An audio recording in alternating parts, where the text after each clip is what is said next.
Next question आया है gate 2018 से ही, और इस क्वेश्चन में हमने सबसे पहले देखना है कि यार क्वेश्चन की स्टेटमेंट क्या कह रही है। Consider the 2 tables and 4 queries in SQL. Question आया हुआ है आपका सीक्वल के अंदर।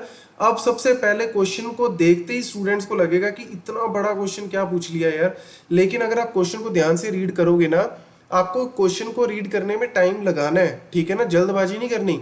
क्योंकि कई बार क्वेश्चन दिखने में बहुत बड़े हैं लेकिन सॉल्व जब करोगे बहुत इजी वे से हो जाएंगे। जैसे ये वाला क्वेश्चन है, हमें 2 टेबल्स दिए हैं बुक्स और स्टॉक, उनके बीच में कॉमन एट्रीब्यूट है ISBN।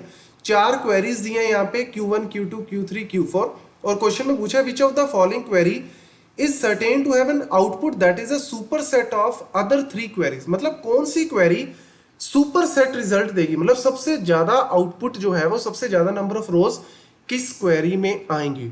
तो देखो इस क्वेश्चन में आपको सॉल्व करने के लिए कोई डमी डेटा लेके सॉल्व करने की कोई जरूरत ही नहीं है। आपको दे रखा है inner join, left outer, right outer, full outer. तो आपको वैसे ही पता होना चाहिए कि यार इनर ज्वाइन क्या होता है, लेफ्ट आउटर क्या होता है, राइट आउटर। मैं आपको हल्का सा ओवरव्यू दे देता हूं। वैसे तो मैंने चैनल की प्लेलिस्ट पे पूरी डिटेल में बताया हुआ है, लेकिन देखो इनर ज्वाइन क्या करता है। इनर ज्वाइन जो 2 टेबल्स के बीच में कॉमन एट्रीब्यूट होता है ना, उसको बराबर रखता है।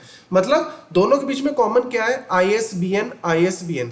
तो जहां पे भी ISBN बराबर होगा, लेट्स से इसके अंदर 1 2 3 4 है, उसके अंदर 1 2 नल कुछ भी हमने ले लेते हैं, यहाँ पे 1 2 नल ले लो, या लेट्स से 1 2 3 5 ले लो, कुछ भी आप इस तरीके से डेटा ले सकते हो।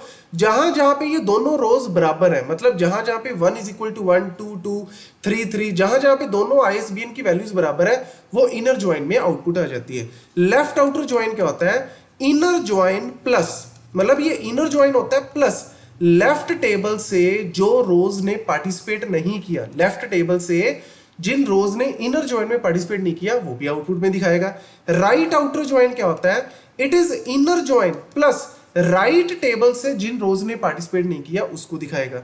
और जो फुल आउटर ज्वाइन है वो क्या होता है, inner join plus left outer join plus right outer join. तो आपको यहीं से ही आइडिया क्लियर हो गया कि सबसे बड़ी आउटपुट किस में आएगी, फुल आउटर ज्वाइन में आएगी, क्योंकि वो इनर ज्वाइन के डेटा तो दिखाएगा दिखाएगा, प्लस लेफ्ट आउटर ज्वाइन का डेटा, राइट आउटर ज्वाइन का डेटा, तीनों को कंबाइन करके दिखाएगा। तो सबसे बड़ा सेट, सबसे ज्यादा नंबर ऑफ रोज किस में आएंगी, फुल आउटर ज्वाइन में। तो यही आपका इस तरीके से आंसर बन जाएगा। आप इसको वेन डायग्राम से भी शो कर सकते हो। जैसे लेट्स से एक टेबल है A, एक टेबल है B, तो जो इनर ज्वाइन है वो क्या बनेगा, ये वाला, मतलब इन दोनों के बीच में जो कॉमन है ये आपका इनर ज्वाइन है, ये आपका इनर ज्वाइन है। लेट्स सी अगर हम बात करें फुल आउटर ज्वाइन की, तो फुल आउटर ज्वाइन क्या बनेगा, ये वाला, कौन सा, जो इनर ज्वाइन है प्लस लेफ्ट टेबल से जो रोज है जिन्होंने पार्टिसिपेट नहीं किया। अगर हम बात करें आपका राइट आउटर ज्वाइन की, तो वो क्या बनेगा, इनर ज्वाइन, मतलब जो दोनों में कॉमन है वो, प्लस राइट टेबल से जिन्होंने पार्टिसिपेट नहीं किया वो आ गया। और जो फुल आउटर ज्वाइन है वो क्या है, वो आपका ये वाला, मतलब जो दोनों के बीच में कॉमन है, जो इनर ज्वाइन शो कर रहा है वो तो दिखाएगा, प्लस लेफ्ट और राइट दोनों की वैल्यूज को, लेफ्ट टेबल से जिन्होंने पार्टिसिपेट नहीं किया, राइट टेबल से जिन्होंने पार्टिसिपेट नहीं किया, उसको भी दिखाएगा। तो आपको वेन डायग्राम से भी, एग्जांपल से भी आपको आइडिया हो गया अब सबसे ज्यादा आउटपुट किस में आएंगी, फुल आउटर ज्वाइन में। तो इस तरीके से आप इस क्वेश्चन को इजीली सॉल्व कर सकते हो। तो ये लो जी, क्वेश्चन का आंसर जो है वो क्या बनेगा, डी, दैट इज क्वेरी 4।